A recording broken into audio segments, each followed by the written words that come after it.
ரூபாய் அன்பளிப்பளிக்கின்றார்கள். இளைஞர்கள் விருப்பத்திற்காக அந்த பாடலை பாடுகிறார். தொட்டு வச்ச தங்க கோடா ஊருக்கு நீ மகோடா நாங்க தொட்டு தொட்டு வணங்கி வர சோறான தங்கரதா தொட்டு வச்ச தங்க கோடா ஊருக்கு நீ மகோடா நாங்க தொட்டு தொட்டு வணங்கி வர சோறான தங்கரதா தங்க கட்டி சிங்க குட்டி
இடவன சுதந்திரம் உணவன பாடினார் தமிழரை மூன்றிலும் இளவரம் இரண்டிலும் கைகளில் வாழ்விலும் அயத்திருநாவிலும் அமரர் உலகிலும்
பெரியோர்களுக்கும் தாய்மார்களுக்கும் எங்களுக்காக காவல் புரிய வந்திருக்கும் காவல்துறை சேர்ந்த அன்பு உள்ளத்திற்கும் எங்களுக்கு நல்ல முறையிலே ஒளி அமைத்துக் கொடுத்துக் கொண்டிருக்கும் ஒளி அமைப்பாளருக்கும் மற்றும் இந்த நாடக அமைப்பாளர் அன்புக்கும் பாசத்துக்குரிய அன்பு சகோதரர் சண்முக அண்ணா அவர்களுக்கும் எங்களது இசைக்கலைஞர் அனைவருக்கும் எங்களது கலைக்குழுவின் சார்பாகவும் என்னுடைய சார்பாகவும் நன்றி கலந்த வணக்கத்தை தெரிவித்துக் கொண்டு எங்களை முக்கியமாக இந்த ஊர் மட்டும் பார்க்க முடியாது, எல்லா ஊர்ல இருந்தும் எங்களை எல்லாம் பார்த்து கொண்டு வெளிநாடு வரைக்கும் பார்த்து கொண்டிருக்கும் அப்படி அழகான முறையிலே அமைத்து கொடுத்துக் கொண்டிருக்கும் யூடியூப் சேனல் கிராமத்து மேடை சந்திச்சிருக்கோம் நிறைய கிராமத்து மேடை அன்பு உள்ளம் அன்பு சகோதரர் அவர்களுக்கும் எங்களது கலைக்குழுவின் சார்பாக நன்றி கலந்த வணக்கத்தை தெரிவித்துக் கொண்டு என்னுடைய பணியை துவங்குகிறேன். நன்றி, வணக்கம் வணக்கம் வணக்கம் வணக்கம். முருகா முகுந்தன் வாழ் மருகா முன்னவனா மூத்தவனாம் அனைவருக்கும் முதல்வனாக விளங்கு கணபதிக்கு பின் பிறந்தவா முருகனே செந்தில் முருகனே மாயோன் மருகனே உன் தந்தைக்கால் எப்போதும் மறவாது வாழ்ந்து கொண்டிருக்கும் குறிஞ்சிறிய கொற்றவனான நம்பிக்கை மகளாக பிறப்பெடுக்க வைத்தாய். நம்பிக்கை மகளாக பிறந்து பிள்ளை பிராயம் கடந்து கல்வி கூடம் நடந்து மங்கை பருவம் எழுதிய நான் இதுவரை பிறர் குறை கூறாமலும் பெற்றோர் சொல் தவறாமல் வாழ்வு என்றென்றும் நிலைத்திருக்க நீதான் அருள் புரிய வேண்டும் முருகா. முருகா, கந்தா, கடம்பா, கார்த்திகேயா, கலியுக வரதா, சூரசங்காரா, சுப்பிரமணியா, வேலெடுத்து வீசி காட்டிய வேலவா, வெற்றி வேளா, வீரவேளா, ஞானவேளா, கந்தா, குகா, சண்முகா, சடாச்சர, எத்தனை திருநாமங்கள் என்னுடைய முருகப்பெருமானுக்கு சொல்லிக்கொண்டே இருக்கலாம். முருகனுடைய திருநாமங்களை, முருகனுடைய திருநாமங்களை சொல்ல சொல்ல நம்முடைய பாவங்கள் அனைத்துமே கலைந்து போகும் என்று சொன்னார்கள். நம்மளுக்கு வெற்றி வேண்டும் என்றால் முருகா என்ற திருநாமத்தை சொல்லிக்கொண்டே இருக்க வேண்டும். எத்தனை திருக்கோவிலுக்கு சென்றிருக்கிறோம், எத்தனை திருவாசகங்கள் படித்திருக்கிறோம். திருச்செந்தூர் சென்றோமானால் யாம் இருக்க பயமே, வேலுண்டு வினையில்லை, மயிலுண்டு பயமில்லை, கருணை கடலை முருகா போட்டி போட்டி என்று சொல்லக்கூடிய அழகான வாசகம் எழுதி போட்டிருப்பார்கள். காரணம், வேலுண்டு வினையில்லை, மயிலுண்டு பயமில்லை, யாம் இருக்க பயமே என்று நம்மளுக்கு பக்கத்துறையாக இருக்கும் தெய்வம் யார் என்று கேட்டால் அந்த முருகப்பெருமானாகப்பட்டவர். அப்பேற்பட்ட முருகனை வணங்க வேண்டும். முருகனை வணங்கினோம் என்றால் செய்யக்கூடிய காரியங்கள் அனைத்துமே வெற்றி கிடைக்கும் என்ற காரணத்தினாலே முருகனை வணங்கலாமா? முருகனை வணங்குவதற்கு முன்னாலே வந்த வினையும் வருகின்ற வழிவினையும் கந்தன் என்று சொன்னால் கலங்கிடுமே, செந்தில் நகர் சேவகா என்று திருநீரிட்டாருக்கு மேவாராவே வினை அப்படின்னாங்க. திருநீர் பூசுறோம்னா எந்த வினையும் நம்மளை அண்டாதான். அப்ப கோயிலுக்கு போறோம், சாமி கும்பிடுறோம், அங்க இருக்க திருநீரை எடுத்து அப்படி நெற்றி நிறைய பூசிக்கிறோம். ஏன்னா போற காரியங்கள் நமக்கு வெற்றியாக அமைய வேண்டும் என்றால் அப்படியே அந்த விபூதியை பூசிக்கிட்டு தான் போகணும் அப்படின்னாங்க. காரணம் என்ன? இந்த விபூதி எதிலிருந்து தயாரிக்கப்படுகிறது அப்படின்னா பசுமாட்டு சாணத்திலிருந்து. பசுமாட்டு சாணத்தை எடுத்து எருவா தட்டி அந்த எருவை காய வச்சு அடுப்புல வச்சு சுட்டுட்டோம்னா அதுதான் சாம்பல். அந்த காலத்துல இந்த சாம்பலை தான் விபூதி என்ற பெயர்ல கொண்டே கோயில வச்சிருவாங்களாம். வரக்கூடிய பக்தர்கள் நம்முடைய குலதெய்வம் எதுவோ, நம்மளுடைய இஷ்ட தெய்வம் எதுவோ அதனுடைய பெயரை சொல்லி 3 கையாலே அது நெற்றிலேயே பூசிக்குவாங்களாம். பூசிக்கிட்டாங்கன்னா போற காரியம் நல்ல முறையில் நடக்கும். அதுக்கு பசுமாட்டு சாம்பலத்தை எடுத்து பூசணுமா, அந்த சாணத்தை எடுத்து பூசணுமான்னு ரொம்ப பேர் நினைப்பாங்க. அந்த பசுமாட்டுலதான் எல்லாவித தெய்வங்களுமே அடங்கி இருக்கான். எல்லா தெய்வங்களும் அடங்கி இருக்கக்கூடிய விலங்கு எது? அதுதான் பசுமாடு. அதுல முக்கியமா பெண்கள் எல்லாம் கோயிலுக்கு போயிருப்பாங்க. கோயிலுக்கு போனோட பசுமாடு கட்டி இருந்துச்சுன்னு வச்சுக்கோங்க, அதை என்ன செய்வாங்க அப்படின்னா வாய் பகுதியை தொட்டு கும்பிடுவாங்க. ஏன்னா அங்கதான் மகாலட்சுமி ஆகப்பட்டவள் அமர்ந்திருக்கிறாங்க. மகாலட்சுமி இருக்கக்கூடிய இடம் எது? வாய் பகுதி. அந்த வாய் பகுதியை தொட்டு கும்பிடும் அப்படின்னா மகாலட்சுமி ஆகப்பட்டவள் நம்மளோட வீடு தேடி வந்துடுவாங்க. அப்போ ஒரு வீடு செல்வ செழிப்பா இருக்கணும்னா என்ன செய்யணும்? மகாலட்சுமியை தொட்டு கும்பிட்டதும் இல்லாம விபூதியை பூசிக்கணும். ஏன்னா இப்ப எல்லாம் ஒரு இடத்துக்கு போனா அப்படின்னா ஒரு பெண்ணாகப்பட்டவள் பெரிய பிள்ளை ஆனாலும் சரி, ஒரு குழந்தை பிறந்திருந்தாலும் சரி, முதல்ல ஐயர் என்ன சொல்றாரு அப்படின்னா கோமியமும் பாலையும் ஒன்னா கலந்து வீட்டுல தெளிங்கன்றாரு. கோமியம் பாலை ஒன்னா கலந்து வீட்டுல தெளிங்க அப்படின்னா அந்த சீட்டெல்லாம் எல்லாமே கழிச்சிருமா. கழிச்சு தெய்வீகத்தை கொடுக்கக்கூடியது எதுன்னு கேட்டுதான் அதுதான் பசுமாடு. அப்பேற்பட்ட மகாலட்சுமி நம்ம வீட்டுக்கு வரணும்னா விபூதி பூசணும். வந்த வினையும் வருகின்ற வல்வினையும் அப்படின்னு வந்த வினைனா இதுவரைக்கும் நாம் தெரியாமல் செய்யக்கூடிய பாவங்கள், இனிமேலும் நாம் தெரியாமல் செய்யக்கூடிய பாவங்கள் எல்லாத்துக்கும் ஒரு நாளைக்கு மன்னிப்பு உண்டு. தெரியாம தண்டை பண்ணலாம், அதுக்கு என்னைக்காவது மன்னிப்பு இருக்குல்ல? தெரிஞ்சே பாவம் பண்றது அதுக்கு எதுக்காக மன்னிப்பு இருக்கா? தெரிஞ்சே பண்ற பாவத்துக்கு மன்னிப்பே கிடையாது.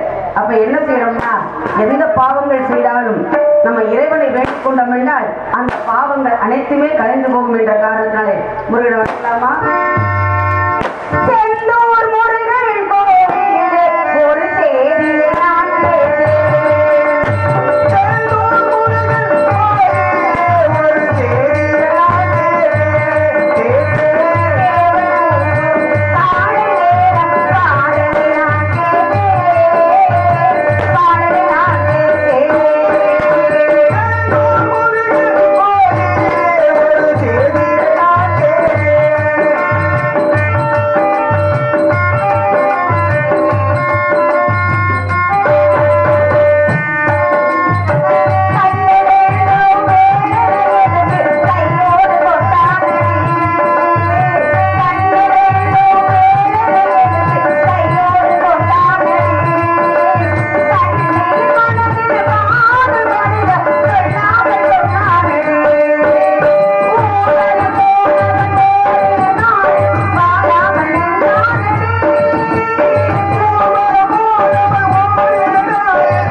திருநாமங்களையும் சொல்லிக்கொண்டே இருக்கலாம்.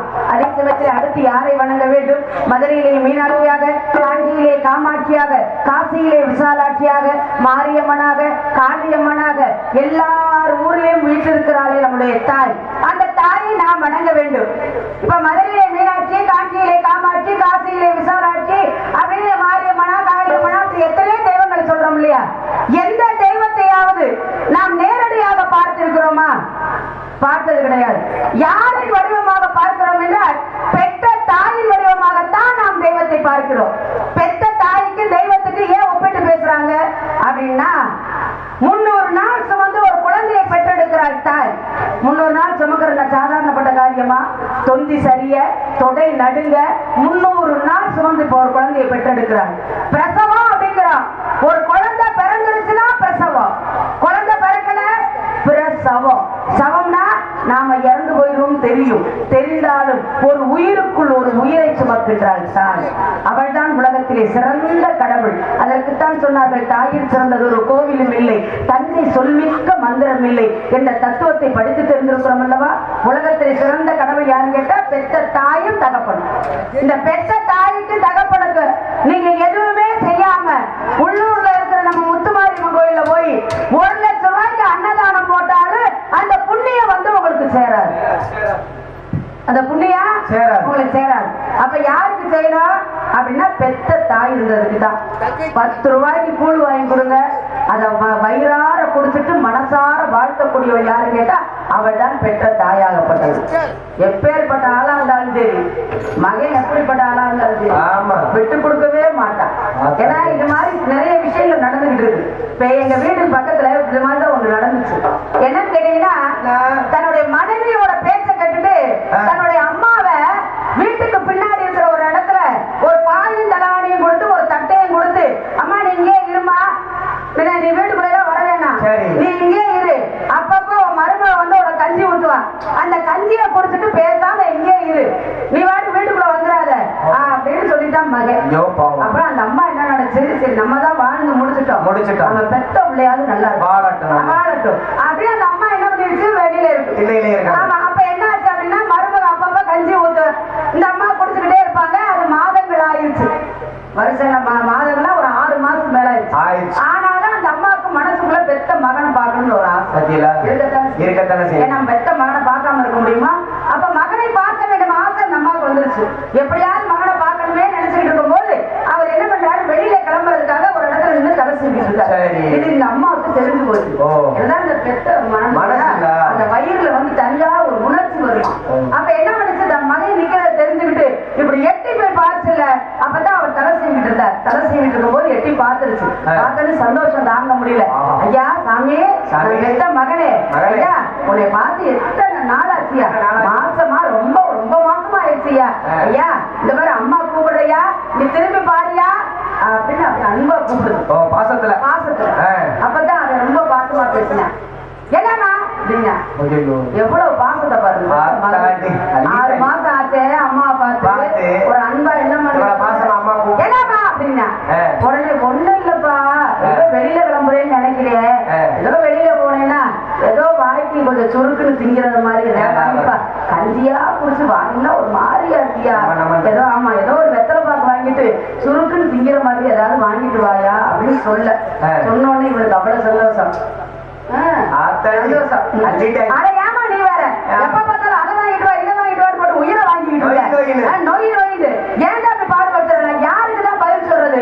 நான் மருமகளோட பதில் சொல்றதா, உனக்கு பதில் சொல்றதா, இல்ல புள்ள குட்டிய பாக்குறதா, இல்ல எலிய பாக்குறதா? எப்ப பார்த்தாலும் அதை வாங்கிட்டு வர உயிரை போட்டு வாங்கிட்டு இருக்கே, வயசான காலத்துல செத்து தொலைய வேண்டியதான்னு ஒரு வார்த்தையை சொல்லிட்டேன். சொன்னோடனே இந்த மனசு அந்த அம்மாவுக்கு வேதனை ஆயிடுச்சு. நாம இருந்துதான் அந்த நம்ம மகனை சங்கடப்படுவதற்கு அப்படின்னு நினைச்சு அப்படியே மனசுக்குள்ளேயே நினைச்சு ஒரு நாள் அந்த அம்மா இறந்து போயிடுச்சு. இறந்த உடனே அவன் சும்மாவா இருந்தா பக்கத்து ஊர்ல போய் 1 லட்சம் ரூபாய் கடன் வாங்கினேன். 50,000க்கு பூப்பல்லாக்கு வச்சேன், 50,000க்கு வெடி வச்சேன். அந்த பூப்பல்லாக்குல அந்த அம்மாவை தூக்கி உட்கார வச்சு 50,000 வெடியும் வெடிச்சு அப்படி டம்மு டம்னு அப்படி தூக்கிட்டு போனான்ல. பக்கத்து வீட்டுக்கார பொம்பளை அது பேசுது, அத்தாடி அத்தா உயிரோட அந்த அம்மா செத்ததுக்கு அப்புறமே 1 லட்சம் ரூபாய்க்கு மேல செலவழிக்கிறானே, அந்த அம்மா உயிரோட இருக்கும் போது எம்புட்டு செலவழிச்சு பாத்துருக்கேன். குத்துப்பட்டது கூட அந்த பொம்பளைக்கு தான் தெரியும். ஒத்த வாய் கஞ்சி ஊத்த முடியல, பெத்த தாய பட்டினியா போட்டே கொண்டுட்டான். ஆனா ஊர் பகுமானத்துக்கு 1 லட்சம் ரூபாய் செலவழிச்சு தூக்கி போறேன். அதெல்லாம் நல்லாவா இருக்கு? அந்த அம்மா செத்ததுக்கு அப்புறம் செலவழிக்கிறதுக்கு உயிரோடு இருக்கும் போது வேணுங்கிறத வாங்கி கொடுக்கலாமா? நம்ம ஒரு கெட்ட பழக்கம் என்னது? உயிரோடு இருக்கும் போது வாங்கி கொடுக்க மாட்டாங்க. ஆனா செத்ததுக்கு அப்புறம் பாருங்க, இலை நிறைய வச்சிருப்பேன். தலைமாட இலை போட்டு எங்க அம்மாவுக்கு அதுதான் பிடிக்கும், எங்க அம்மாவுக்கு இதுதான் பிடிக்கும் அப்படின்னு வாங்கி வாங்கி நிறைச்சு வச்சிருப்பேன். அப்ப அவங்க அம்மா வந்து தீங்க போது அல்லது இவன் தான் நீங்க போறேன், அம்மா வேற சொல்லி இவன் தான் நீங்க போறேன். அப்பயும் பாருங்க, பெத்த தாய்க்கு செய்யணும்னா அது என்ன நல்லாவா இருக்க முடியும்? பெத்த தாய்க்கு செஞ்சாதான் என்றைக்குமே புண்ணியம் தான். புண்ணியத்தை ஏற்றுக்கொள்ள வேண்டும் என்றால் பெத்த தாய்க்கும் தகப்பனுக்கும் வேண்டியதை செய்யுங்கள். இங்கே அமர்ந்திருக்கக்கூடிய அத்தனை பெரியோர்களுக்கும் சொல்லக்கூடியது என்றால் பெரியவர்களை மதிக்க வேண்டும். பெற்ற தாயும் தகப்பனையும் எப்பொழுதுமே நினைத்துக் கொள்ள வேண்டும் என்பதற்காக நானும் என்னுடைய தாயை நினைக்க வேண்டும் என்றால் அந்த முத்துமாரியம்மனை நினைக்க வேண்டும் அப்படின்ற காரணத்தினால் அங்காளம்மா எங்கள் சிங்காரம்மா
எல்லாம் சேர்ந்து காட்டுல போய் காவல் பாருங்கன்னு எங்க அப்பா சொல்லிட்டாரு. எங்க அப்பா வாய்மொழியை தட்டி நான் நடக்கவே மாட்டேன். வாய்மொழி தட்டக்கூடாது. வாய்மொழினா நீங்க வேற மொழியை சொல்றீங்க, சொல்லுகின்ற மொழியை தட்டி நான் நடந்ததே இல்லை. அப்பா சொன்ன மாதிரி எல்லாம் சேர்ந்து காட்டுல போய் காவல். ஏமா இப்படி பெண்கள்லாம் இல்ல ஏன் இப்படி கிளம்புறீங்க? அது வரைக்கும் அவங்க பப்பன் டான்ஸ் மட்டும் தான் பார்க்கணும், அதுக்கப்புறம் யாரையுமே பார்க்க கூடாதுன்னு முடிவு பண்ணிட்டு அங்க இருந்து வருவீங்க. அது பிரார்த்தனை வச்சுக்கிறோம். பிரார்த்தனை இந்த வருஷம் பிரார்த்தனை. நம்ம சொல்றது கூட அவர் காதுல விழுகுதான்னு அது வாங்குறதுல போனா போட்டு விடுங்க. ஆமா போய் பெண்கள் கூட ஆமா போய் தூங்கி காலையில வேலை இருக்குங்கல்ல. இந்த ஆம்பளை நீங்களாவது இருந்து பாருங்க, நல்லா இருப்பீங்க. ஆமா ஏன்னா பெண்கள்லாம் ஏன் இப்படி இருக்காங்கன்னே தெரியல. நீங்களும் போய் தூங்கிட்டீங்கன்னா காசை கொடுத்துட்டு போயிட்டீங்கன்னா நாங்களும் தூங்க போயிடுவோம். வரிசையா நாடகம் வேற பிரச்சனை எல்லாம் போய் தூங்குவோம். இருக்கட்டும் பரவாயில்ல, இருந்தாலும் இப்ப சம்பாதிச்சாதான் இனி மழை காலம் வந்துச்சுன்னா நம்மளாம் சம்பாதிக்க முடியுமா? இப்படி ஆள்கள் எல்லாம் பார்க்க முடியும். இப்பவே ஆரம்பிச்சிருச்சு. இப்ப இதே மாதிரிலாம் நம்மளால பார்க்க முடியுமா? இதெல்லாம் பார்க்கணும்னா நம்மளாம் கொடுத்து வச்சிருக்கணும். இப்படிப்பட்ட இடத்துக்கு வர்றோம் அப்படின்னா ஆளுங்க இருக்காங்க இல்ல அப்படின்றதுலாம் இல்ல. இங்க இருக்கக்கூடிய தெய்வத்துக்கு மரியாதை கொடுத்து தெய்வத்தை நினைத்து நம்ம செய்யக்கூடிய தொழிலை நம்ம செஞ்சுட்டு போயிட்டே இருக்கணும். சரி இருக்கட்டும் பரவாயில்ல அப்படின்ற காரணத்தினால அடுத்து வந்து எங்க அப்பா சொன்ன மாதிரி நான் காவலுக்கு போய் காவல் பார்க்க போறேன். காட்டுல போய் காவல் பார்க்க போறேன். நாங்களும் எல்லாம் சேர்ந்து போக போறோம். காட்டுல போய் காவல் பார்க்க போறோம். நம்ம எல்லாம் சேர்ந்து காவல் யாருக்காக? முருகப்பெருமானுக்காக. முருகனுக்காக திரை விதைத்து அதை வந்து பறவைகள் கொய்து கொள்ளாமல் நாம் காவல் பார்க்க வேண்டும். காவல் பார்க்கறதுக்கு நான் மட்டுமா போறேன்னா என் கூட தோழிகள் எல்லாம் வர்றாங்க. தோழிகள் வர்றாங்களா? ஆமா. அப்ப நாங்களும் வர்றோம். எல்லாரும் தான் போக போறோம். சரி. எங்க அண்ணன் இல்லாம என்னைக்கு நாங்க போயிருக்கோம் தனியா. அதை சொல்லு. அப்ப எல்லாரும் சேர்ந்து காட்டுல போய் காவல் பார்க்க போறோம். காவல்லாம் தோழி எல்லாம் வராங்கன்னா ஒரு பொம்பளை பிள்ளை தானே வந்துச்சு. ஆமா. இன்னொரு பொம்பளை பிள்ளை எங்க வந்துகிட்டே இருக்கான். சண்முக ராணி இப்பதான் கிளம்புறான். இப்பதான் கிளம்பிக்கிட்டு இருக்கா. மேக்கப் பண்றான். ஆமா, இப்பதான் அலங்காரம் செய்யறான். செஞ்சுட்டு அவளும் வந்துருவா. எல்லாருமா சேர்ந்து காட்டுல போய் காவல் பார்க்க போறோம். காவல் முருகப்பெருமானுக்காக. நீங்க எல்லாம் நினைச்சிட்டு இருக்கீங்க நான் காவல் பார்க்க போறேன். சரி, அப்புறம் காவலுக்காக நான் வரல. வேற எங்க காதல் பண்ண போறேன். காதல் பண்ண போறீங்களா? ஏப்பா ஏன் உயிர் போற மாதிரி கேக்குறீங்க? இல்ல, காதல் பண்ண போறேன்னா அவ்வளவு தவிர இல்ல, நாங்க காவலுக்கு போறோம் நினைச்சுக்கிட்டு இருக்கு, நீங்க காதல் பண்றீங்களே. அது காவலுக்கு போறீங்க. எல்லாரும் ஒரு இடத்துக்கு போறோம் அப்படின்னு சொல்லிட்டு போறோம். வந்த இடத்துக்கு மட்டுமா போக முடியும்?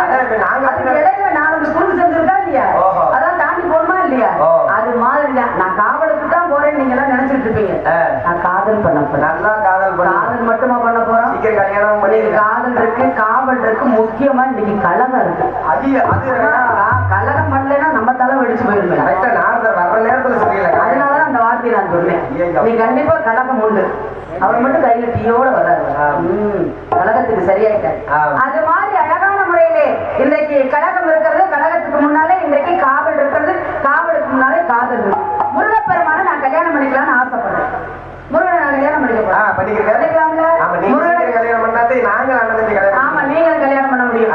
ஆக மொத்தம் எனக்கு இன்னைக்கு கல்யாணம்னா எப்ப கல்யாணம் அப்படின்றத நான் அதிகாலையில 5:30 மணிக்கு தான் கல்யாணம். ஆனா அதுக்கு முன்னால அது வரைக்கும் நான் வந்து காதல் தான் பண்ணுவேன். காதல் பண்ணலாம் அப்படின்னா முக்கியமா இந்த இடத்துல ரொம்ப சந்தோஷமா இருக்கும். இந்த இடம் ரொம்ப எனக்கு பிடிச்சிருக்கு. உங்களுக்கு பிடிச்சிருக்குல்ல? பிடிச்சிருக்கு. ஆமா, எனக்கு ரொம்ப பிடிச்சிருக்கு இந்த இடம். என்னமோ மழை பெஞ்சிருக்கு எப்படி இருக்குமோன்னு நினைச்சோம். ஆனா உண்மையிலே தகரக்கோட்டையை போட்டு நல்ல அழகான இடம். மணல் அடிச்சு எப்படி எல்லாம் நம்மளுக்காக இவ்வளவு வசதி செஞ்சு விட்டுருக்காங்க. ஆமா, எவ்வளவு அழகான முறையில இன்றைக்கு இடம் அமைப்பு இருந்தாலும் இன்னைக்கு காதல் நல்ல முறையில இருக்கும் அப்படின்ற நம்பிக்கையில காதல் பண்ணணும் முருகப்பெருமான. கல்யாணம் எங்க தெரியுமா? இன்றைக்கு மதுரை எம்பதியில கல்யாணம். மதுரை எம்பதியில கல்யாணம் அப்படின்னா இன்றைக்கு எல்லோரும் வியக்கத்தக்க அளவுக்கு மீனாட்சிக்கும் சொக்கநாதருக்கும் நல்ல முறையிலே நடந்தது கல்யாணம். அதுவும் திருக்கல்யாணம். ஏன்னா ஒரு தடவை நடந்தா கல்யாணம், வருஷம் பூரா நடந்துச்சா அதுக்கு பேர் திருக்கல்யாணம். அதே மாதிரி எங்களுக்கும் இன்றைக்கு திருக்கல்யாணம். அப்படி திருக்கல்யாணம் அப்படின்றது நடக்குதுன்னா மதுரை எம்பதியில நடக்குது. மதுரையில இருக்கக்கூடியது யாரு? மீனாட்சி.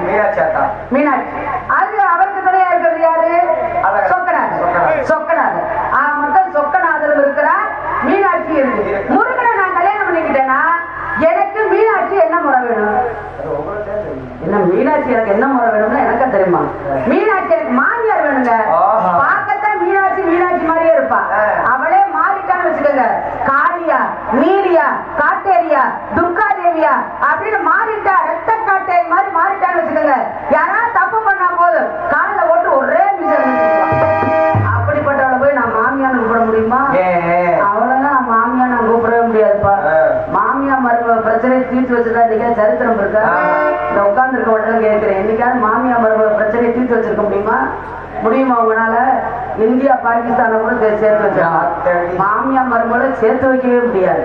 அதே பாருங்க, மாமியா மருமகளும் நடிப்பாங்க ரெண்டு பேரும் ஒரே வீட்டுக்குள்ள. மாமியா சொல்லுமா மருமகளை பார்த்து, அதான் நீ எனக்கு மக மாதிரி, நீ சாப்பிட்டாதான் நான் சாப்பிடுவேன் அப்படின்னு மாமியா அப்படி குழஞ்சு பேசும். உடனே அதுக்கு மேல மருமக இல்லத்த, நீ எனக்கு அம்மா மாதிரி, நீங்க சாப்பிட்டாதான் நான் சாப்பிடுவேன் அப்படின்ட்டு இங்கிட்டு போய் மாமியால பத்தி மருமகளை பேசும், மருமகளை பத்தி மாமியார் பேசும். முதல் வீட்டுக்குள்ள ரெண்டு பேரும் நட்டிப்பாரு. இந்த கொடுமையை எங்கேயாவது கண்டிருக்கமா? அது மாதிரி அந்த மருமக நமக்கு, அந்த மாமியா பிரச்சனை நமக்கு வேண்டாம். மாமியா மருமக பிரச்சனையே வேண்டாம். நமக்கு தேவை யாரு தெரியுமா? மாமனார் தான். நமக்கு தேவை மாமனார் தான். மாமனாரை மட்டும் கைக்குள்ள போட்டோம்னு வச்சுக்கோங்க, ஒத்து சாவி தன்னால நம்ம இடுப்புக்கு வந்துற. ரொம்ப மருமகளுக்கு தெரிய மாட்டேங்குது. நம்ம சொல்ற அளவுக்கு கேட்கற அளவுக்கு எந்த மருமகளும் இல்ல. ஏன்னா இந்த நிலைமை இன்னைக்கு அப்படித்தான். மாமனார்கிட்ட மட்டும் நம்ம அப்படியே அப்படியே பேசி வச்சுட்டோம்னு வச்சுக்கோங்க, மாமனார்கிட்ட இருக்கிற கொத்து சாவி தன்னால நம்ம இடுப்புக்கு வந்துடும். ஆமா, மாமியா கேட்க, ஏங்க நேத்து வந்தா இத்தனை வருஷம் நான் தான் இந்த வீட்டை பார்த்துக்கிட்டேன், நேத்து வந்தா கூட கொத்து சாவியை கொடுக்குறீங்களே அப்படின்னு மாமனார்கிட்ட மாமியார் கேட்கும். உடனே அவர் மாமனார் சொல்லுவார், ஏன் திருக்கட்சி கொஞ்சமாவது உனக்கெல்லாம் அறிவுக்காடி அறிவுக்கா, நேற்று வரைக்கும் நீதான் பார்த்த, என்ன இருந்துச்சு? ஒண்ணும் இல்ல, நம்ம வீட்டுக்கு வந்திருக்கா மகாலட்சுமி, அவன் பார்த்துக்கிட்ட முடியும் இனிமேல் வீட்டை. நம்ம பாட்டு காசி ராமேஸ்வரம் போறதை விட்டு இப்படியே வீட்டை கூட ஆட்டுக்கிட்டு இருக்கோம்னு நினைக்கிறீங்க. இதெல்லாம் தப்பு, சரியா? அப்படின்னு ஓங்கி பேசுவார்ல மாமியா அப்படியே அடங்கிடும். அப்ப நம்ம என்ன செய்யணும்? மாமனார கைக்குள்ள போட்டுக்கணும். இருக்கிறது கூட ரொம்ப மாமனார தான் இருக்கீங்க. எப்படியும் விடுவிக்கிறதுக்குள்ள நம்ம கொத்துச்சாமி கைக்கு வந்துடும் நினைக்கிறேன். உங்க மகன் காலையில 4 மணிக்கு வருவார். வந்த உடனே கொத்துச்சாமி கூட நம்ம கைக்கு வந்துடணும். ஞாபகத்துல வச்சுக்கோங்க. அப்படின்ற காரணத்தினால எங்க திருக்கல்யாணம், எங்களுடைய கல்யாணம் எங்க தெரியுமா சொல்லட்டுமா?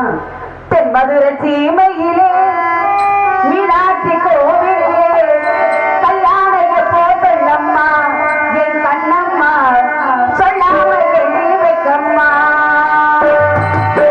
தென்மதுரை சீமையிலே மீனாட்சி கோவிலே கல்யாண போட்டம்மா என் கண்ணம்மா சொல்லாம எண்ணி வைக்கம்மா. நான் என்ன சொல்ல வார்த்தையோடு சிக்கவில்லை. நல்ல கையில் வெள்ளி மாலை நாங்க பார்த்த போறோம். தென்மதுரை சீமையிலே மீனாட்சி கோவிலே கல்யாண போட்டம்மா என் கண்ணம்மா சொல்லாம எண்ணி வைக்கம்மா. சரியாக 5:30 மணியோடவே கல்யாணம். 5:30 மணிக்கு ஏன் கல்யாணம் பண்றாங்க அப்படின்னா அதுதான் பிரம்ம முகூர்த்தம். பிரம்ம முகூர்த்தத்துல கல்யாணம் பண்ணான்னு வச்சுக்கோங்க, எல்லா தெய்வங்களுடைய ஆசீர்வாதம் நமக்கு கிடைக்குமா? ஆமா. எல்லா தெய்வங்கள் ஆசீர்வாதம் வேணும்னா என்ன இங்கு செய்யணும்? வள்ளி நாயகியாக கடந்த நடிக்கும் அக்கா கலைச்செல்வி அவர்களுக்கு கிராமத்தின் சார்பாக இந்த பொன்னாடை அணிவித்து கௌரவிக்கப்படுகிறது.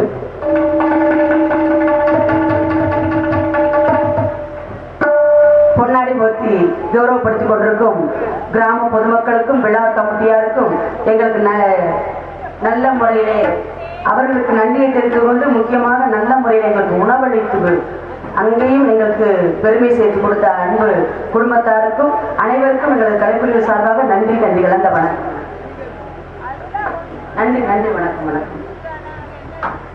5:30 மணிகளே கல்யாணம். 5:30 மணிக்கு ஏன் கல்யாணம் பண்றாங்க அப்படின்னா பிரம்ம முகூர்த்தம் அப்படின்னு சொல்லக்கூடிய நேரம். அந்த பிரம்ம முகூர்த்தத்துல கல்யாணம் பண்ணான்னு வச்சுக்கோங்க, எல்லா தெய்வங்களுடைய ஆசீர்வாதம் நமக்கு கிடைக்குமா? எல்லா தெய்வங்களுடைய ஆசீர்வாதம் வேணும்னா என்ன செய்யணும்? சரியாக 5:30 மணிக்கு கல்யாணம் பண்ணணும். ஏன்னா பிரம்மன் அதுக்குதான் முகூர்த்த நேரத்தை குறித்து கொடுத்தாராம். பிரம்மனே இதான் பிரம்ம முகூர்த்தம். இந்த நேரத்துல நீங்க கல்யாணம் பண்ணீங்க அப்படின்னா எல்லா தெய்வங்களுடைய ஆசீர்வாதம் உங்களுக்கு கிடைக்கும் அப்படின்ற மாதிரி பிரம்ம முகூர்த்தத்தை குறித்து கொடுத்தார் பிரம்மனாகப்பட்டவர். ஆனா நம்ம அந்த நேரத்துல யாராவது கல்யாணம் பண்றோமா? கிடையாது. நம்ம சௌரியத்துக்கு 9 to 10, 10 to 12 நம்ம ஞாயிற்றுக்கிழமை வச்சாத்தான் வருவோம். அன்னைக்கு தான் பிள்ளைகளுக்கு லீவு அப்படின்னு நம்ம சௌரியத்துக்கு கல்யாணம் வச்சோம்னா எந்த சாமி நமக்கு ஆசீர்வாதம் பண்றோம்? அந்த நம்ம சௌரியத்தை வச்சோம்னா சாமி ஆசீர்வாதம் கொடுக்குமா? இன்றைக்கும் பாத்தீங்கன்னா 5:30 மணிக்கு கல்யாணம் பண்ணவங்க அதை 2 பேருமே ரொம்ப சந்தோஷமாக 100 வருஷத்துக்கு நல்லா இருக்கிறாங்க. 5:30 மணிக்கு கல்யாணம் பண்ணவங்கலாம் 100 வருஷத்துக்கு நல்லா இருக்கிறாங்க. ஆனா 12 மணிக்கு கல்யாணம் பண்ணது பூரா பாரு கோர்ட்ல நடக்குது. எந்த சாமி ஆசீர்வாதம் பண்ணுச்சு? சாமி ஆசீர்வாதம் பண்ணலன்னா அது நல்லா இருக்குமா?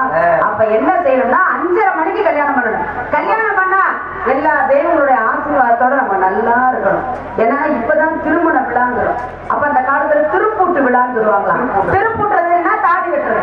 இப்ப என்ன பண்ணுவாங்கன்னா கிராமத்துல எல்லாம் பெண்கள் சீக்கிரம் எந்திரிச்சுவாங்க. எந்திரிச்சோட என்ன பண்ணுவாங்க? அடியே வாடி திருப்பூட்டுறதை பார்க்க போகணும் அப்படின்னு வேகமா குளிச்சுட்டு திருப்பூட்டதை பார்க்கறதுக்காக வந்துருவாங்க. அப்ப அந்த திருப்பூட்டு முடிஞ்ச உடனே தன்னுடைய மாங்கல்யத்தை எடுத்து அம்மா தாயே ஈஸ்வரி என்னுடைய கணவருக்கு நீண்ட ஆயுளும் நிறைஞ்ச செல்வத்தை கொடுத்து அவர் கைகால் சோத்தோட நல்லா இருக்கணும் தாயே அப்படின்னு சொல்லி இந்த தாலியை இப்படி கண்ணில் ஒத்திக்கிட்டு பத்திரமா அப்படி உள்ள வச்சுக்குவாங்க. யாரு? அந்த காலத்து பெண்கள். இப்ப யாராவது தாலி எடுத்து அவர் கண்ணில் ஒத்திக்கிறாங்களா? இல்ல யாராவது அப்படி செய்யறாங்களா? தாலியை சும்மா சாதாரணமா அப்பப்போ கலட்டி வச்சுக்கிறத அப்புறம் எடுத்து மாட்டிக்கிறது. அதுலயும் இப்பதான் பாக்குறது குறியார போயிருக்கு. அவருக்கு தாலி ஓடுறதே பெருசு. இதுல வேற தாலியை வேற கண்ணில் ஒத்திக்கணுமா அப்படின்ற காலம் இப்படிலாம் நிறைய சொல்ல ஆரம்பிச்சுட்டாங்க. அதெல்லாம் தேவையே கிடையாது. தாலிங்கிறது மங்களகரமான ஒரு பொருள். அது நம்ம கழுத்துல கிடக்கிறது அவ்வளவு ஒரு அதாவது மாங்கல்யம் சொல்லக்கூடியது மங்களகரமான பொருள். ஆமா, அதெல்லாம் அவங்க சில பேர் செய்யறாங்கன்றதுல எல்லாத்தையும் நம்ம சொல்ல முடியாது இல்லையா? அந்த தாலி கயிறுக்குள்ள மரியாதை உலகத்துல எதுக்குமே கிடையாது. இல்ல ஆமா, இல்ல அப்ப அது பத்திரமா இருக்கணும்னா என்ன செய்யணும்? அது பத்திரமா வச்சுக்கிறேன். ஏன்னா நான் ஒரே ஒரு வார்த்தை சொல்றேன். நீங்க 1 லட்சம் ரூபாய்க்கு பட்டு சேலை கட்டினாலும் சரி, 100 பவுன் நகை போட்டாலும் சரி, நீங்க என்ன செஞ்சாலும் சரி, 10 ரூபாய்க்குள்ள மஞ்சள் கயிற்றுக்குள்ள மரியாதை கிடையாது. 10 ரூபா மஞ்சள் கட்டுக்குள்ள மரியாதை எங்கேயுமே எதுவுமே கிடையாது, எங்கேயுமே கிடையாது. அப்ப நீ வந்து எதுவுமே செய்யலன்னு வச்சுக்கோங்க, 1 லட்சம் ரூபாய்க்கு பட்டு சேலை கட்டல, ஐயா 100 பவுன் நகை கூட என்கிட்ட இல்லப்பா அப்படின்னு நினைச்சு வெறும் மஞ்சள் கைத்தை போட்டு கட்டிட்டு நீ போனாலுமே அதுலதான் உனக்கு மரியாதை. முதல் மரியாதை இருக்கக்கூடியது எது? மஞ்சள் கயிற்றுக்கு தான். அதனால தயவு செய்து இந்த தாலியெல்லாம் கலட்டி வச்சிடாதீங்க. ஆனா முக்கியமா என்ன தெரியுமா, இதுல நம்ம பெண்கள்லாம் நல்ல பெண்கள் தான்ப்பா. நம்ம பெண்கள்லாம் நல்ல பெண்கள் தான். நம்ம பெண்களை கெடுக்கிறது யாரு தெரியுமா? உலக தொலைக்காட்சி என்று சொல்லக்கூடிய டிவி நாடகம் தான் நம்ம பொம்பளை. டிவி நாடகத்தை பார்த்து பார்த்து நம்ம பெண்கள் நிறைய கெட்டு போயிட்டாங்க. சோறு போடுறதுல வீட்டுல அதை ஏன் கேக்குது? பாக்கியலட்சுமியில அந்த பொம்பளை வீட்டுல சேலை நல்லா இருக்கான், மதுரையில நாச்சியார்ல தான் கிடைக்குது. வாடி அங்க போய் எடுத்து வரணும், புருஷன் காசை பூரா புடுங்கி இப்படியே போய் மதுரை வரைக்கும் அதுல பிரி பஸ் பூரா அதுல ஏறி பூரா இதெல்லாம் நல்லா இருக்கு. இதெல்லாம் தேவையே கிடையாது. அது சீரியல்ல என்னமோ பண்ணிட்டு போறாங்க, தொலைக்காட்சி டிவில என்னமோ பண்ணிட்டு போறாங்க. நம்ம குடும்பம் எப்படி இருக்கணும், நம்ம உள்ள குட்டியோட எப்படி இருக்கணும் அப்படிங்கறத மட்டும் நல்லா தெரிஞ்சுக்கிட்டு வாழ்ந்தோம் அப்படின்னா அந்த வாழ்க்கை இனிதாக அமையும். அந்த வாழ்க்கை நமக்கு அந்த நேரம் புருஷன் சோறு கேட்டாலும் தெரியும், இந்த சோறை போட்டு கொடுக்கணும். பெத்த பிள்ளை சோறு கேட்டாலும் போட்டு கொடுக்கணும். அதை விட்டுட்டு இரு நல்ல சீனல் வருது, இன்னும் கொஞ்ச நேரம் கழிச்சு சோறு போடுறேன் அப்படின்னா இது நல்லாவா இருக்கும்? இல்ல டிவிக்காரன் நமக்கு ஏதாவது செய்யறானா, இல்ல அவன் ஏதாவது கையில கொண்டாந்து வருஷத்துக்கு ஏதாவது செலவு கொடுக்குறானா, இல்ல தேடி ஏதாவது சேலை துணிமணி எடுத்து கொடுக்குறானா, நமக்கு ஏதாவது செலவு கொடுக்குறானா? எதுவுமே கிடையாது. அவனை வச்சு நமக்கு என்ன நினைச்சிருக்கு? அவன் கோடி கோடியா சம்பாதிக்கிறான். ஆனா நம்ம அதுல ஏதாவது நடக்குதா? எதுவுமே இல்லை. ஆனா நம்ம என்ன பண்றோம்? புருஷனுக்கு சோறு போடுறது இல்லை, பெத்த பிள்ளைகளுக்கு சோறு போடுறது இல்லை. அதனால தயவு செய்து செய்யாத பெண்களுக்கு தான் எல்லாரும் நான் சொல்ல வரல, செய்யாத பெண்களுக்கு கையெடுத்து கும்பிடுகிறேன், உங்க காலை தொட்டு வணங்குறேன். நமக்கு தேவை கட்டின புருஷனும் நம்ம பெத்த பிள்ளையும் தான் நமக்கு முதல் தேவை. அதை விட்டுட்டு அவங்க சோறுன்னு கேட்டா உடனே போட்டு கொடுங்க. அதை விட்டுட்டு இல்ல நான் சீரியல் பார்த்துட்டு தான் போடுன்னு மட்டும் தயவு செய்து சொல்லாதீங்க. அதனால உங்க அனைவரையும் கையை தொட்டு உங்க காலை தொட்டு கேட்டுக்கொண்டு நான் எப்பொழுதுமே நினைக்கக்கூடிய அந்த அருமையானவர் யார் என்று கேட்டால் அவள் தான் உலகத்திலே சிறந்த கடவுளாக இருக்கக்கூடிய அந்த கேப்டன் தான் நானும் நினைக்கிறேன். ஏன்னா சங்கத்து கடனை போய் அடைச்சாரு. சங்கம் தென்னிந்திய நடிகர் சங்கம் அவ்வளோ கடன்ல இருந்துச்சு. அதுக்கு முன்னால இருந்த நம்ம சங்கம் இல்ல, தென்னிந்திய நடிகர் சங்கம் அவ்வளோ கடன்ல மூழ்கி இருந்துச்சு. அப்ப இவர் தலைவர் ஆனவுடனே முதல்ல என்ன பண்ணாருன்னா, இந்த பெரிய நடிகர்கள்லாம் கூட்டிட்டு போக முடியாது. அப்ப என்ன செய்யலாம், சிங்கப்பூர் மலேசியான்னு 2 ஊருக்கு கூட்டிட்டு போய் அதுல சம்பாதிக்கக்கூடிய சம்பாத்தியத்தையும் மேற்கொண்டு பணமும் போட்டு நடிகர் சங்கத்தை கடல்ல இருந்து மீட்டவர் யாருன்னு கேட்டா கேட்கல அவருக்கு விஜயகாந்த் புரட்சி கலைஞர். ரஜினி கமல்லாம் அந்த நேரத்துல அப்படியே ஒரு பெரிய ஒரு நடிகரா இருந்தாங்க. அவங்கள போய் வீட்டுல போய் இவர் ஒரு பெரிய நடிகர் தானே, இவர் போய் ஏன் கேட்கணும், கூப்பிட்டு அவர் போன்ல விட்டா வரலாம்ல. ஆனால் அவர்கள் வீடு தேடி சென்று அவர்களை வரவேற்றார். அதுதான் நல்ல மனப்பான்மை. இன்றைக்கும் நல்ல மனப்பான்மை உள்ள ஒரே தலைவர் யாருன்னு கேட்டா அவர் தான் கேப்டன் விஜயகாந்த் அவர்கள். அவர்களை வணங்கி ஆசீர்வாதம் பெற்று அவருக்காக பாடுகிறார். உன்னை நினைச்சே